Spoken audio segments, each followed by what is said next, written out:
Good evening and welcome to Scotland at 7 on Tuesday the 12th of April, sorry.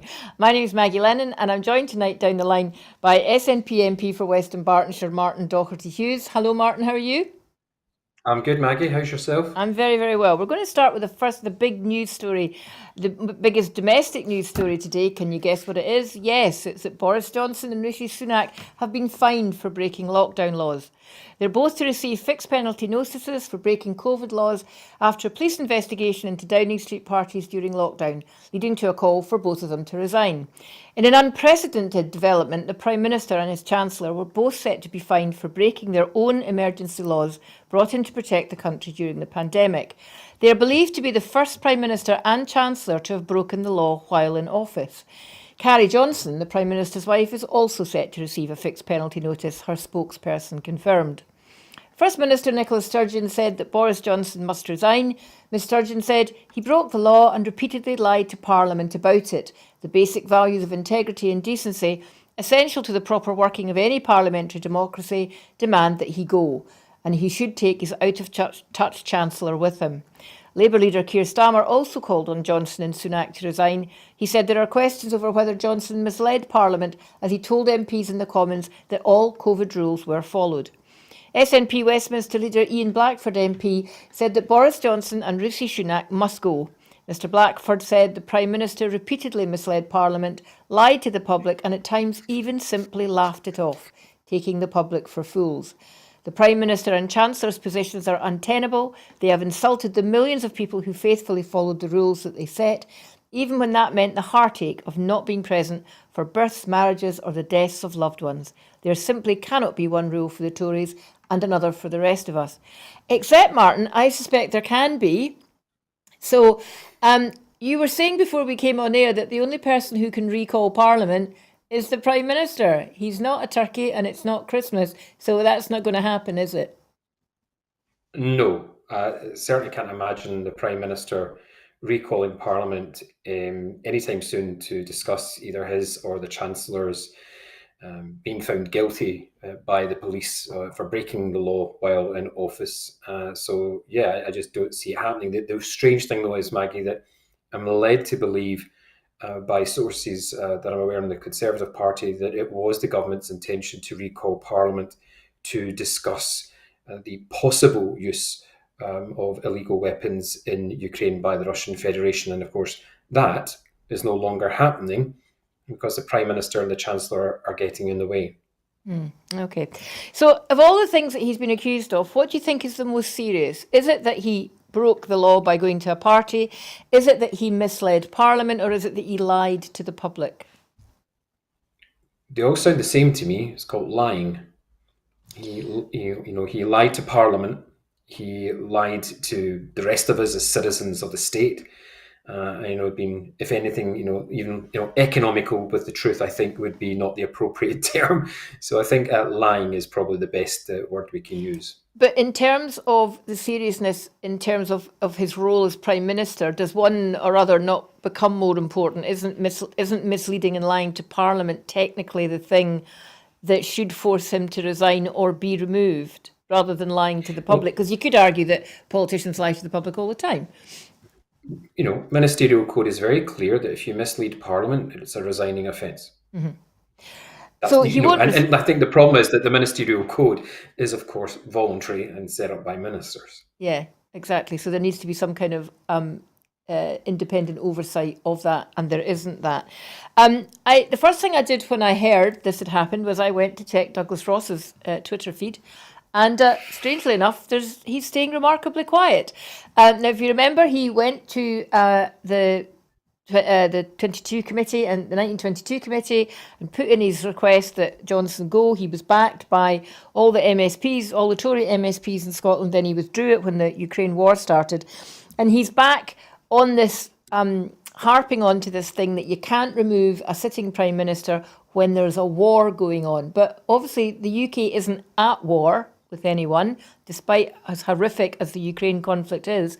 And actually, Chamberlain was a sitting Prime Minister and was removed in the early days of the Second World War, and Thatcher was removed on the run-up to the Second Gulf War. So that it's not that there's precedent. There is precedent for this. Well, let's maybe give it a longer litany of disaster for Douglas Ross, if you don't mind, Maggie. The UK has changed Prime Minister 4 times during the war in Afghanistan, in the Iraq War, in the Gulf War, in the Korean War, in the Second World War, in the First World War, in the Second Boer War, the Second Opium War, in the First Crimean War, and twice in the Peninsular War. So if maybe the Scottish Conservatives should maybe go and read some history books about the United Kingdom. Excellent. Oh well, let's get tweet. Everybody should be tweeting that to Douglas Ross. Do you think? So there was a suggestion. Obviously, we've still not heard the full Grey report because it was kind of shortened when the police inquiry was announced, and people argued that was or was not the right thing to do. But presumably, the new full report will be coming out now quite soon. That might be further damaging to the Prime Minister. So, what would you think? Do you think there's any possibility that people who had written to the 1922 committee requesting that that there might be a leadership challenge will continue to do that? Do you think there'll be more Tory MPs will back that, or do you think he's safe for now? I think the Grey report really does need to be fully, given out. It needs to be published. I would hope maybe tomorrow to give politicians on the backbenches of the British Conservative and Unionist Party a little bit of backbone to make the decision to tell the Prime Minister it's time to go. Do I think that's going to happen? I don't. I really do think they're like rabbits in the headlights at the moment, looking for any excuse to keep, the flag in which they've pinned all their hopes. That is Boris Johnson. To keep their hopes flying high. And I really don't think we're going to see anytime soon the Prime Minister heading out the door of number 10. That said, who knows about the Chancellor? Yeah, do you think he might throw him under the bus? I think the Chancellor, for all my disagreements, might see this as an opportunity to say, do you know what? Enough's enough. Does he see himself as a more of a public servant than, say, the Prime Minister? There is a possibility, if he thought for a minute he might have been Prime Minister at some point in the future. And there is a possibility he might decide, yes, it's time to maybe throw the Prime Minister under his own Brexit bus. We were talking quite a lot on the Sunday show. Obviously, the big story about Sunak then was the issue of him having a green card when he was Chancellor, about his wife's non-dom status. Rishi Sunak is very concerned about the leak. He seems to be really, I've got to get to the bottom of this leak rather than the fact of the substance of the leak. Do you think there's any suggestion that the leak about Sunak's wife might have come from number 10? I think it's really odd that we're having to have a conversation about it. People in my constituents who are, for example, applying for universal credit need to tell the Department of Work and Pensions about absolutely everybody in their own home and about their own finances. The Chancellor's got no excuse for this, quite frankly. Yeah. To tell you the truth, and I need to be very blunt, I really don't care where the leak came from. I think it just shows his own, forgive me for saying, but stupidity for pushing that type of narrative about going for the whistleblower in that sense. Yeah, well, it did seem an odd reaction of his. Obviously, I think the opposition are hoping that this really sickens the public, even more than they may be sickened already by the Conservative government. But I wonder if now that we're kind of living with COVID and a lot of people kind of think, well, where things are back to normal, if actually people will care enough to really make a fuss. I mean, we're expecting the Conservatives to do quite poorly in the local elections in Scotland. The polls suggest they'll move from second to third anyway. Do you think this will show up in the ballot at all? Yeah, do you know? Yeah, I think it will. I think it'll have a huge detrimental impact for the Conservative and Unionist Party, and I think, at least from my perspective, also for the Unionist cause in Scotland. If you're going to make alliances in terms of defending the Union with people like Boris Johnson and Douglas Ross, you really need to be careful about what type of political alliances you're making. So I think it's for those who are pro-independence during the local government election, whether it be ourselves in the Scottish National Party or in the Scottish Green Party or others, there really is now the opportunity to say, well, the Unionist parties are really happy to keep you in this kind of constitutional framework, which allows this type of government to exist. And I think that's a huge question we all now need to be asking ourselves, Scotland, are you actually watching this? Or, how, what more, what else in terms of the actual governance of the UK will make you think that independence might be the answer to improving governance for Scotland? Yeah, well, let's wait and see what happens in the elections, obviously. But as we say, we're expecting the Conservatives to do quite badly. I'm going to just quickly cover the headlines that have come from Ukraine on day 48 of the conflict. Vladimir Putin has attempted to justify Russia's invasion of Ukraine, saying he took the right decision. Visiting Vostochny Cosmodrome on Tuesday, he said, "On the one hand, we are helping and saving people, and on the other, we are simply taking measures to ensure the security of Russia itself. It's clear that we didn't have a choice. It was the right decision." Ukraine is checking unverified information that Russia may have used chemical weapons while besieging the southern Ukrainian port city of Mariupol.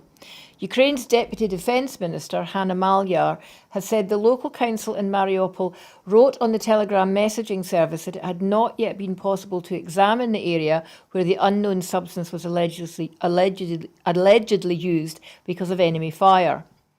Russia's defence ministry says it has destroyed Ukrainian ammunition depots in the Khmelnytsky and Kyiv regions. Ukraine's Deputy Prime Minister Irina Vereshchuk said that 9 humanitarian corridors had been agreed to evacuate civilians today. That included from Mariupol, although civilians will have to use their private cars. More than 10,000 civilians have died in Mariupol, the city's mayor has said, saying that the death toll could surpass 20,000 as weeks of attacks and privation had left bodies carpeted through the streets.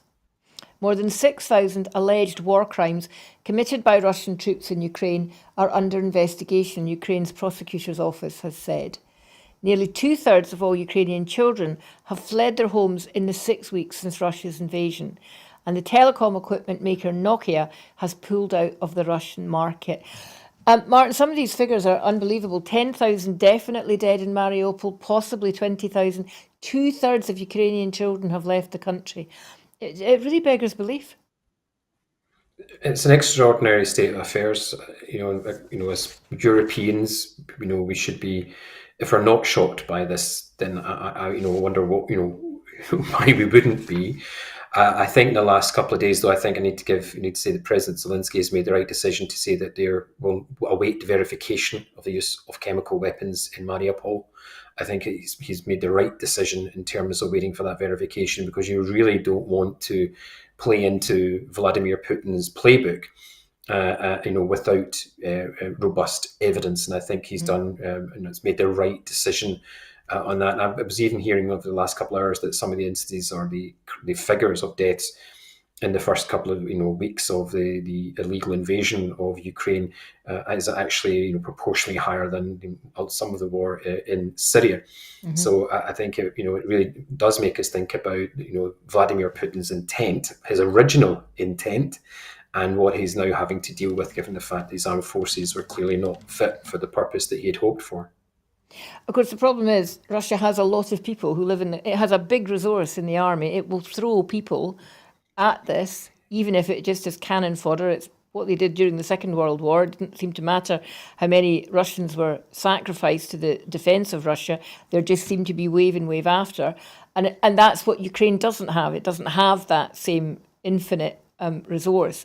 And so it sometimes feels that it'll literally just be the weight of numbers that makes a difference. And we'll be talking about this later in the programme, but obviously with the new suggested attacks that are going to come in eastern Ukraine, where they think numbers of Russians taking part will almost quadruple, we could be coming into the end times of the conflict, do you think? I don't actually. I may slightly disagree in terms of the numbers game. The Russian Federation certainly does have a very large army, but at this moment in time, I really don't see Vladimir Putin calling up his reserves and putting out a national call-up. What he started was, or what he calls it, an incursion or an operation in Ukraine. Anything other than a call-up in terms of general terms, with people from 18 to, for example, 60, would set the alarm bells off across the general populace that this is not something that they signed up to. And we're already hearing that in eastern Ukraine, Russian Federation troops have been, for example, blowing up their own oil tanks. They are not following orders. they're underpaid, badly fed. There were some captured the other day where they actually found what they were given was hot water and potatoes. That sounds like something out of a Dostoevsky novel.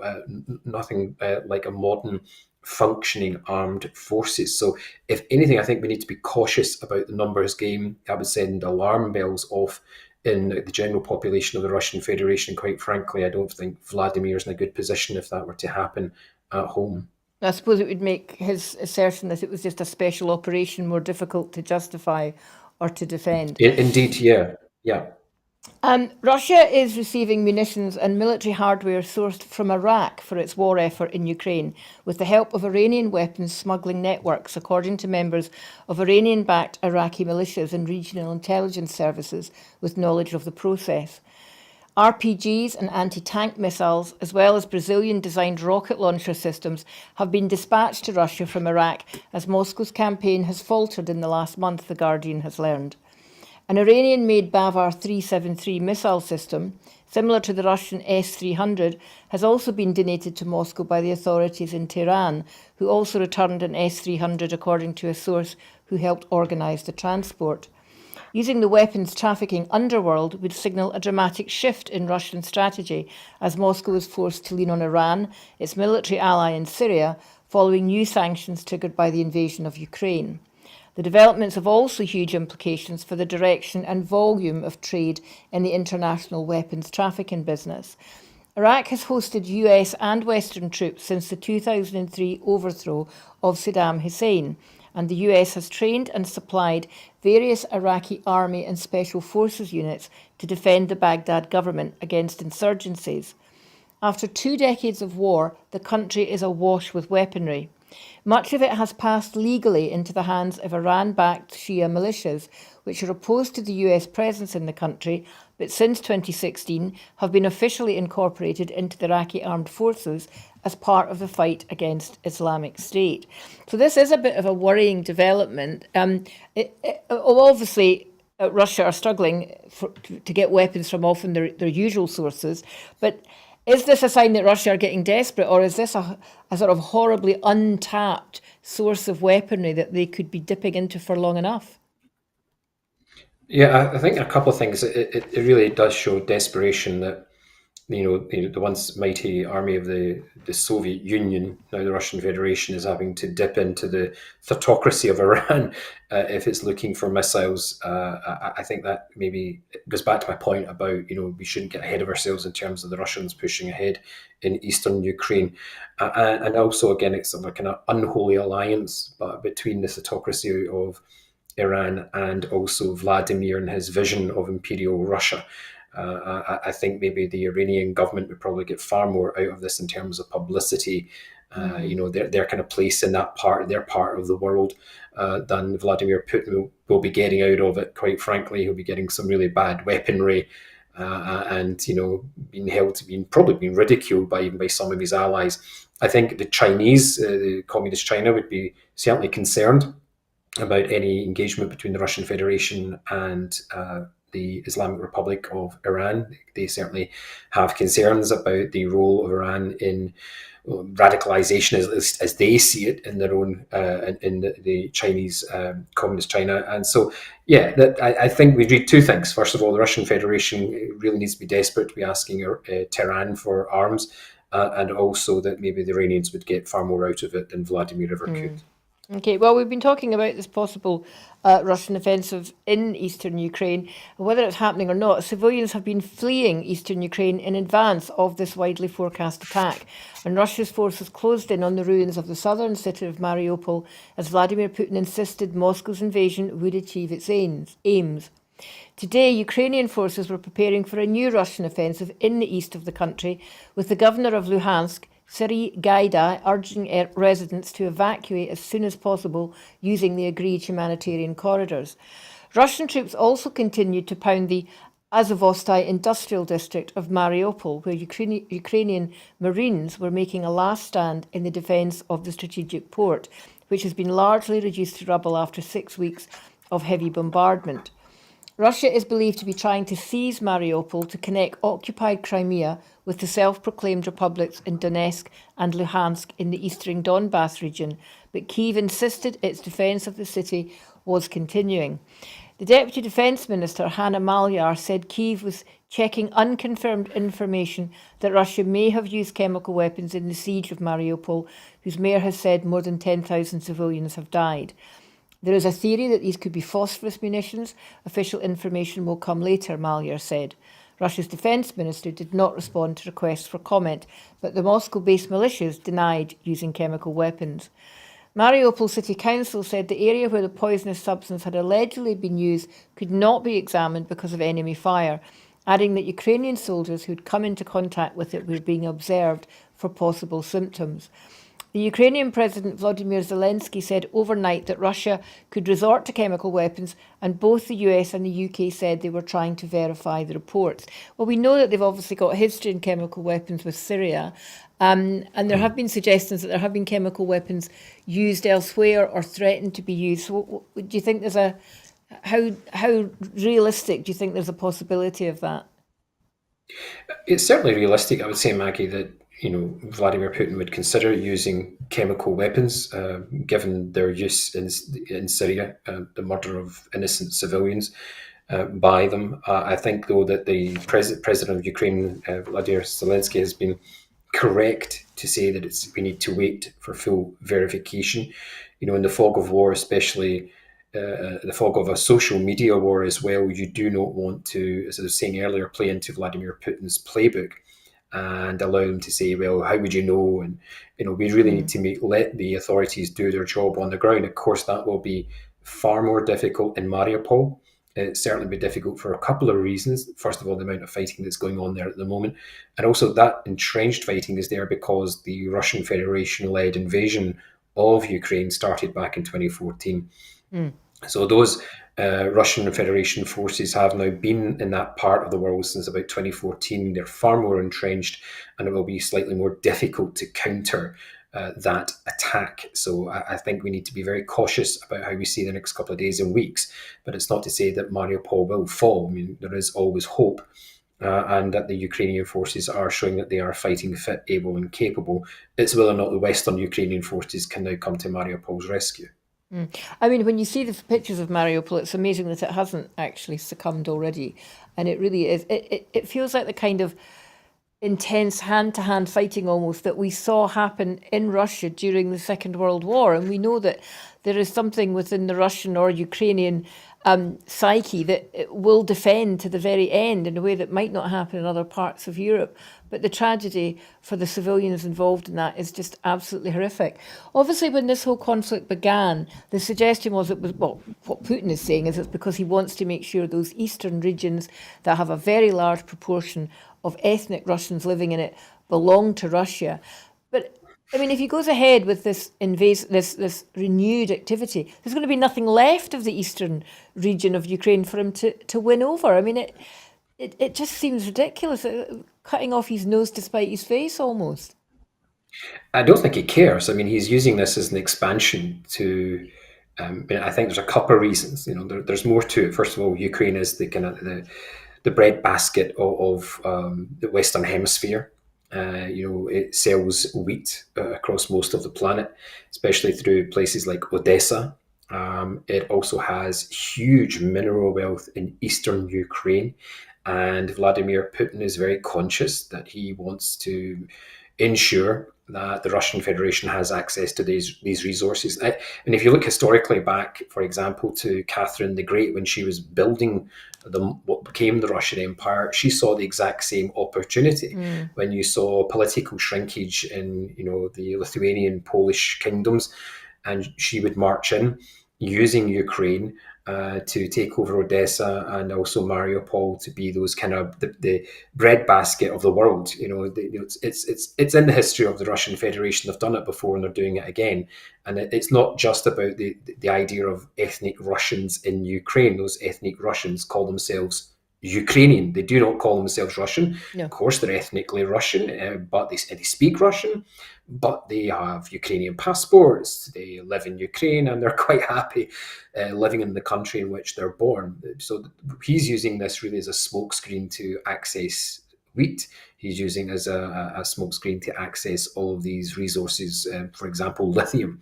And that's really where I think his playbook has been heading to, where nevertheless he has made mistakes, especially thinking he could do Interesting that he now finds himself. Interesting you're talking about Ukraine being the breadbasket of the world, because there are reports now coming out that people are really concerned about the impact on global famine as a result of the fact that there won't be a harvest, and that could be the case for several years. And that's not really getting much attention, but that is really something that is coming down the line, is it not? It's already here. It's happening. I think if you look at the European Union making decisions in the last couple of days to take over fallow land in terms of the production of vegetable oil, Ukraine is one of the, for example, sunflowers of Ukraine. It's the national flower, and for a reason, it's one of the largest producers of vegetable oil in the planet. And the European Union has now recognised that it's been made mistakes recently over the last couple of, say, 10, 15 years in terms of fallow land, and bringing that now back into production to ensure that maybe not next year, but the year after, the European Union's not falling back on its access to vegetable oil. So yeah, there's calamity after calamity for this in terms of food production across the planet. The Middle East is already seeing the price of bread going through the roof. So you're talking again about Iraq, you're talking about Egypt, you're talking about Palestine, Lebanon, of course, which is dealing with its own profound difficulties since the huge explosion in Beirut last year. We're seeing massive rises in bread costs, and that's the reality of Vladimir Putin's invasion of Ukraine.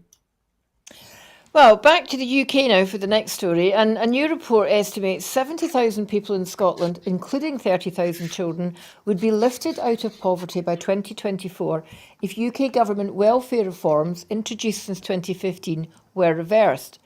The cost of reversing changes, including the removal of the £20 per week universal credit uplift and the two-child benefit cap, would be around £780 million a year, according to estimates in the Scottish Government's Welfare Reform Impact on Families and Children report. Last month, the Scottish Government published its second Tackling Child Poverty Delivery Plan, Best Start, Bright Futures, which sets out immediate and longer-term actions to support people out of poverty and to tackle its deep-seated causes. The study found that reversing key UK government welfare reforms that have occurred since 2015 would bring an estimated 70,000 people out of poverty in Scotland, including 30,000 children, in 2023 to 24. The total cost of reversing these reforms would be around £780 million per annum, including £50 million in increased expenditure on existing benefits provided by the Scottish Government, such as the Scottish Child Payment and discretionary housing payments, as a result of increased eligibility of these benefits. Reversing the reforms would increase disposable income for households with children with the lowest 10% of incomes by around 11%, and for households in poverty with children by 10%. Reversing each of the removal of the £20 uplift, the benefit freeze, or the two-child limit, and removal of the family element in isolation would bring around 10,000 children out of poverty. Of the reforms modelled, the most cost-effective way to reduce child poverty would be to reverse the two-child limit and the removal of the family element at a cost of only £120 million. So there is a roadmap out of this. Are you aware of how this news has been received by any of the opposition parties in Scotland? I think there's a kind of deafening silence, usually from the Conservative and Unionist Party. I mean, for instance, you talked about the two-child cap limit. I call it what it is. It's the rape clause. And I know that my colleague and friend Alison Thewlis, who has campaigned vigorously since it was implemented by the UK government, would say that to you. And in terms also the £20 uplift is having draconian impact over the next while for all of our constituents, for all of us. I mean, it's not just for your example, if you're accessing social security, it has a long-term impact on the local economy. So it actually impacts the rest of us as well. So it's what can you say to the Conservative government who continues with this? It's quite extraordinary, but I think the silence coming from the Scottish Conservatives is quite telling.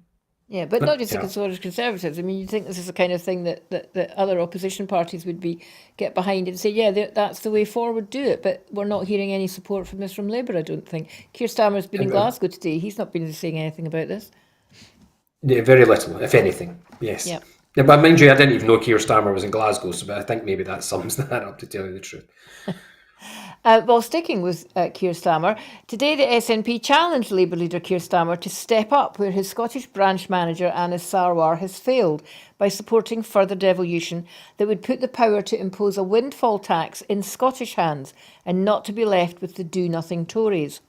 In an effort to combat the cost of living crisis, the SNP supports an extended windfall tax which would cover firms which have made exorbitant profits during the pandemic, such as Amazon, as well as energy producers. Labour wants to target just the northeast of Scotland with a windfall tax on oil and gas firms only. First Minister Nicola Sturgeon has previously challenged Anas Sarwar to sign a joint letter with her to Boris Johnson calling for more tax powers to be devolved because, despite the deepening cost of living crisis, the Tory Westminster government has done nothing substantial or significant to help hard-pressed Scottish families. SNP MSP Kenneth Gibson said, week after week in the Scottish Parliament, Anas Sarwar has demanded the Scottish Government brings in measures that it simply can't do because the powers remain under Westminster control. When challenged to support the transfer of these powers to Holyrood, Sarwar ducks for cover. So while Keir Starmer is in Scotland, he should step up and support the SNP's call to put these powers into Holyrood's hands. Surely it's the Labour leader's duty to protect as many people as possible. If that means starting in Scotland and embarrassing the Tories into action down south, then what is he waiting for? Well, as I say, Starmer has been in Glasgow today, and I haven't heard him say anything about that suggestion. All I've heard him say is no coalition with SNP nationally or locally. It really does seem that there has never been so much political cutting off of noses to spite faces as this Labour opposition. That all they're interested in is SNP bad and not doing anything to work alongside the SNP for measures which would benefit many of Labour's supporters. I hear continuously from MP guests on this programme that they can work really well with individual Labour MPs in Westminster, that there are some good people in the party, but it doesn't seem to go anywhere. So what's it going to take for Labour, either in Scotland or the rest of the UK, to give the SNP some credence for the things it suggests? Well, I think a couple of things, Maggie. You're right. I mean, we do work on an individual basis. I think if you look at Ukraine, for example, there is kind of anonymity across the House of Commons in terms of how we deal with that, a range of other issues as well. And even in things like social security reform, you'll find ourselves in the SNP and Labour members will work together. But I think you need to also look at local government, where some of the narrative is sometimes seems to be poisoned, but you will find the SNP and Labour in coalition because that's what single transferable votes seeks to do. It creates a more plural local government, for example. But I think for Keir Starmer to come to Glasgow and say no, no, no. Maybe not the right terminology, but it kind of rings true because if you go back to, for example, the Smith Commission, remember that? Yeah. If you go through the litany of issues, for example, inheritance tax, would you want it devolved? Labour? No. Capital gains tax? No. National insurance contributions? No. Air passenger duty? No. Corporation tax? No. VAT? No. Excise duty? No. Wealth taxes? No. Remember that one? And business rates? No. On income tax, was it partially? Don't know, maybe. So it's a well-worn narrative for the Labour Unionist, kind of main central office in London to say no. It's not a surprise, and I think, given the fact that the Labour Party is probably trying to combat or trying to gain votes from the Conservatives in terms of the kind of hardcore Unionist vote, that's probably more what they're angling at rather than less than that the SNP and others like the Greens. There's been a few stories. One of the things that Douglas Ross has been tweeting about today, when he's not been not tweeting about the Prime Minister's fines, is that there are 25, whole 25 potential Labour candidates for local elections who are known to be indie supporters. Now, I know Labour councillors who are independent supporters. I know Labour councillors who voted yes. It's an absolute shame in that party, and I mean shame in the full sense of the word, that they can't admit that publicly because they'd get thrown out. So it's not really a news story. I suspect it's more than 25. But if there is a growing swell of potential elected representatives who are supporting independence, or at least support the right for there to be another vote on this subject, and we know that Labour for Yes is still one of the fastest growing independence movements, at what point did the Labour Party sit down and have a good hard look at themselves and say, we have to change our view on this because we're going to be on the wrong side of history and the wrong side of the people of Scotland? I think you'd maybe need to ask somebody in the Labour Party. um, I never have been. I'm a old-fashioned Scandinavian social democrat. The idea that you can't have an open debate on the issue of national self-determination when we are a country in a political state through a political treaty, I think shows a lack of maturity in terms of the willingness of their own leadership to engage in that debate. I think if you see the Unionist and Labour vote in my own part of the world, which seeks Conservative votes to gain support, that kind of fits that narrative. I mean, I think it's a real shame of a party which calls itself a party of the left to be frightened of that debate about national self-determination. But I'll leave it to the Labour Party to answer those types of questions. It's not. I don't have a crystal ball or read their minds, I'm afraid. If only they'd come on the programme and answer them, but they never do. Sticking with the local government elections that are coming up next month, the Scottish Green Party launched their manifesto for local government today in East Kilbride. The launch event was introduced by Kirsten Robb, the party's candidate for the East Kilbride Council, who then introduced the party's joint leaders Lorna Slater and Patrick Harvey. The gathered press were reminded that East Kilbride was a new town, built in the days when transport was dominated by cars and roads. Kirsten Robb pointed out that the town is not well provided by rail or bus services, with only 2 stations and some parts of the town without any bus route at all. The Scottish Green Party, which also supports independence for Scotland, is standing more candidates than ever this year in about 2/3 of the wards in Scotland. The party is asking voters to give the Greens their first preference vote and makes the point that even a small number of Green councillors in each council can make a difference to that council's decision making. The manifesto, which was handed out and will shortly be online, quotes many examples of Scottish councils paying more attention to green concerns because their councillors have raised the issues at council meetings. Our reporter Hugh Stewart spoke to Patrick Harvey in East Kilbride this morning. I'm with Patrick Harvey from the Scottish Government. So you're at the launch of your local government manifesto here in East Kilbride. Now that raises the question of transport, doesn't it? We've discussed with your candidate here. There's only 2 railway stations in East Kilbride. But do you think the Scottish Government has enough power to increase the track and number of stations? It's really important now that we've brought ScotRail back into public ownership in Scotland that we commit to investing in rail services, both the availability and the affordability of rail services. Now that's not something you can do, overnight. You don't have a magic wand. It takes time. But the new Strategic Transport Projects Review has a really positive vision for the future of rail in Scotland. Okay, now also do you think it's necessary for the Scottish Government to have full control over TrackAd? Because that's of course not devolved, that's basically a UK decision. Is the Green Party calling for full devolution of the whole rail network to the Scottish Government? Obviously a fully independent country, which is a question that we'll be putting back to the people of Scotland in the next couple of years. That's a really important opportunity to take complete control over issues like railways. The integration of freight and passenger services, the operation of the track, as well as the services themselves. It's a hugely complex issue, and we would still need to cooperate with our neighbours to make sure that we have a reliable service that works well between Scotland and the rest of the UK. But having independence will give us the choice and the voice to be able to make those decisions in the interest of Scotland. Now, moving now to energy, that's again one of the big topics in your manifesto. I noticed today that people from UK parties have been accusing the Scottish Government of letting Scottish voters down because you won't let them have new nuclear. Now, what do you say to that? Investing in new nuclear energy, even if it wasn't for the issues of waste management, which have still never been solved, even if it wasn't for that issue, it's one of the slowest and most expensive ways of addressing the energy crisis that we have at the moment. We have cheap, abundant, readily available and quick to deploy renewable energy resources that we can be investing in Scotland. The Scottish Government is committed to doubling our onshore wind capacity as well as seeing that big increase in offshore wind.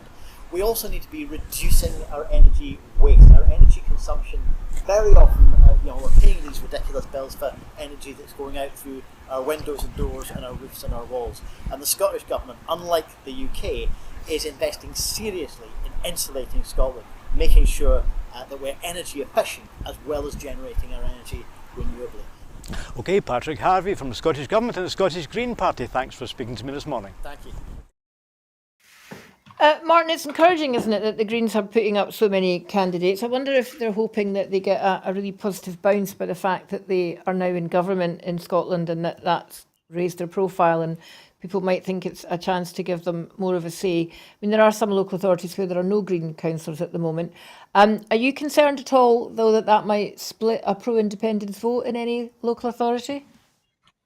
I mean, I'm not going to come on here and say, please vote for the Scottish Green Party. I think it'd be slightly ridiculous for a member of the Scottish National Party to say that, or any political party. 1, 2 or 3, please vote for the SNP. I think, though, it is incumbent upon all of us to say that it is good and healthy for democracies to have people participate, for a range of voices to be heard. And I go back to Jack McConnell, who introduced the single transferable vote in the local governance of Scotland. And Jack McConnell might not be everybody's cup of tea, but what Jack McConnell did was force us all to look at ourselves locally and how we can work together. And that probably in the last 20 to 30 years, probably one of the largest, most momentous occasions in Scottish political life. It doesn't get talked about very often, but if it wasn't for Jack McConnell's decision to do that, which a lot in the Labour Party didn't support, we wouldn't be seeing the diversity of opinion across local government in Scotland today. Well, let's hope that diversity continues and that we do get a sort of rainbow coalition of people. A couple of stories are breaking today from the United States. The first is that there has been a terrible shooting in New York on the subway, and I'm going to have to read this off my notes because my teleprompter has just gone down. A gunman threw smoke bombs and opened fire in New York City subway car on Tuesday today, injuring 16 people and throwing the morning commute into chaos in the latest violence in the city's transit system, officials have said. 8 people were shot in the incident, and New York Fire Department spokesman told Reuters, without saying how the other injuries occurred. The whereabouts of the perpetrator are unclear. Smoke billowed out as the train was pulled into the 36th Street station in Brooklyn's Sunset Park neighbourhood and opened its doors. WABC TV video showed riders trapped inside pouring out, some collapsing to the ground. Images showed streaks of blood on the platform. Outside the station, in an area known for its thriving Chinatown and views of the Statue of Liberty, authorities shut down a dozen or so blocks and closed off the immediate area with yellow crime scene tape. In recent months, New York has experienced a rise in gun violence in general and a spate of attacks in the city's transit system, one of the world's oldest and most expensive. Local and federal law enforcement officials gathered at the scene, watched by small crowds of people on sidewalks, huddled against buildings in the drizzle. Many officers could be seen donning heavy-duty armour and helmets. Now, I don't think, unless it's happened since we've been on air, I don't think anyone has actually claimed responsibility for this, or there's been any sense of a motive, unless you've read anything other than that. No, I hadn't. Yeah, but what I had heard was that there haven't been any fatalities, thankfully. I think that's, to hear that kind of news in terms of this kind of incident is, that's good news that no one's seemingly at this moment in time lost their lives. And I haven't heard any kind of claims of responsibility. Again, from at least my perspective, I think what we're probably seeing is yet another lone gun user in the United States taking out their anger and frustration on their fellow citizens, which is extremely, extremely sad. But there has been the rise of gun crime in most of the major cities in the United States has been on the increase in the last 18 months or so, which is interesting because in other parts of the world, because of the pandemic, actually violent crime has gone down in some respects. Is this just the fact that they do it because they can do it, because guns are so ready, do you think? I think that's certainly probably the core element of why you would see such large gun crime rates in the United States. I mean, I've got to admit, kind of took me back a bit when I heard about it today. I had an aunt who lived in New York for a very long time, having to leave Clydebank after the war and try and make a living. And to hear that, where I thought maybe 20 years ago, send a chill down your spine. So it was kind of something else to hear it. But I think certainly in terms of gun crime in the United States, they really need to now have we've been saying this for years, to have a serious look about the morality of owning guns at home, and the idea that it's linked to the pursuit of life, liberty, and happiness, and the American way of life. It certainly doesn't if you're dead after being shot by some lone gun shooter in the New York subway. Absolutely. Of course, there's more than one way for people in the United States to be under attack. Sometimes it's from within their own government or the regional government. Oklahoma today has signed a near-total abortion ban. Oklahoma Governor Kevin Stitt today signed a bill that makes it illegal to perform an abortion in the state except in medical emergencies, penalising those who do with up to $100,000 in fines and 10 years in prison. The legislation, which is one of several anti-abortion measures advanced by the state's Republican-controlled legislature this year, will take effect this summer unless it's blocked in court. If it takes effect, the ban will widen a swathe of the country where there is little to no legal abortion access. Oklahoma has become a frequent destination for Texas women seeking abortions since the larger neighbouring state in September banned abortions for pregnancies from about 6 weeks, before many women even know they're pregnant. Planned Parenthood abortion providers in Oklahoma saw a nearly 2,500% increase in Texas patients in the months after the Texas law took effect, compared to the same period in 2020. The ban signed today is cruel, and if it takes effect this summer, will have a devastating impact on people in Oklahoma, neighbouring Texas, as well as an entire region facing attacks on their rights to abortion access. Melissa Fowler, the National Abortion Federation's Chief Programme Officer, said in a statement. In the past few months, Republican-led states like Oklahoma have been quickly passing even stricter abortion bans with the anticipation that an impending US Supreme Court decision could help make the bans withstand legal challenges. The Supreme Court is due to rule by the end of June on a case involving a Republican-backed Mississippi law that gives its conservative majority a chance to undermine or even repeal the landmark 1973 Roe v. Wade ruling that legalised abortion nationwide.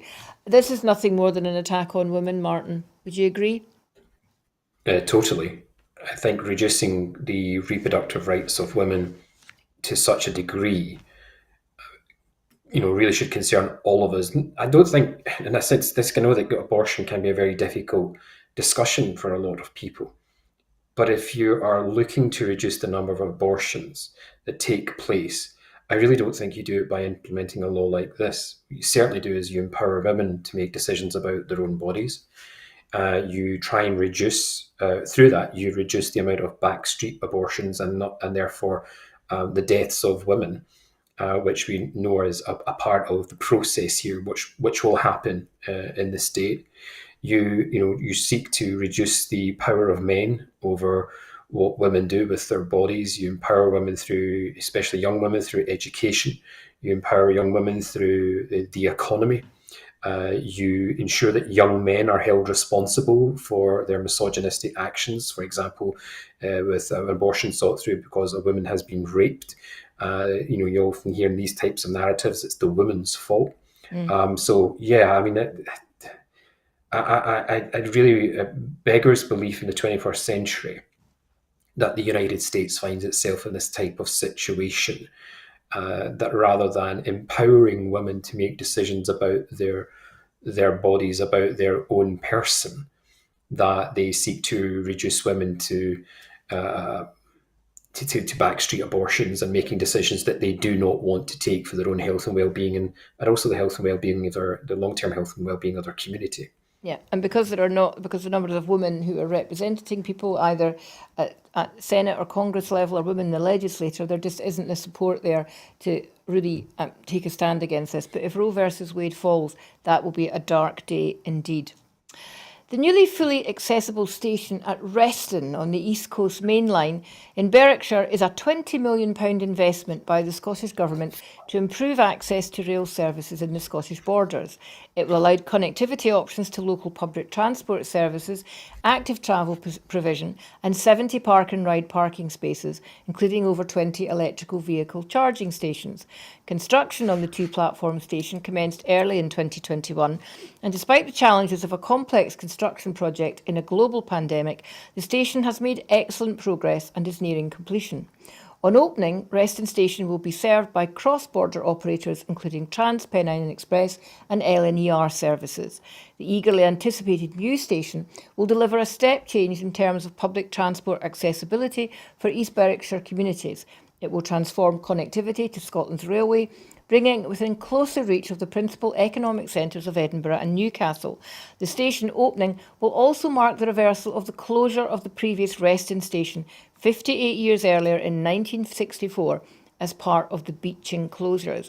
I wonder if we're going to see more of this kind of investment in that infrastructure in rail now that the railways have been taken into public ownership.